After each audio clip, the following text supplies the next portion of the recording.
deux empires, la religion et le christianisme. Chaque empereur considère que son pouvoir lui vient de Dieu. Ils sont couronnés par les évêques les plus importants. L'empereur byzantin est couronné par le patriarche de Constantinople, l'empereur carolingien par le pape à Rome. Lorsqu'ils conquièrent de nouveaux territoires, les empereurs convertissent de force les païens au christianisme, les Bulgares par les Byzantins, les Saxons par les Carolingiens. Mais il existe des évangélisations plus douces. Par exemple, les moines Cyrille et Méthode traduisent la Bible, créent un nouvel alphabet, l'alphabet cyrillique, et convertissent les populations slaves. Les deux empires ont des pratiques religieuses différentes.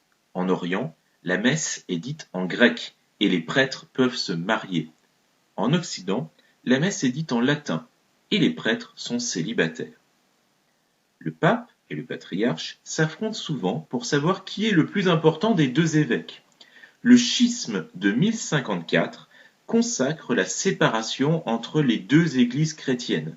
Désormais, il y a l'Église catholique en Occident, avec le pape comme chef, l'Église orthodoxe en Orient, avec le patriarche comme chef. Ces empires doivent faire face à de nombreux ennemis et à des invasions. L'empire carolingien est menacé au IXe siècle par les Vikings venus du nord, les Hongrois venus de l'est et les Arabes venus du sud. L'empire carolingien est partagé entre les petits-fils de Charlemagne en 843 lors du traité de Verdun et il disparaît définitivement en 888. L'empire byzantin est le grand rival de l'empire carolingien, puis de l'Occident catholique quand l'empire a disparu. Ainsi, en 1204, la quatrième croisade est détournée par les Vénitiens et les croisés prennent Constantinople.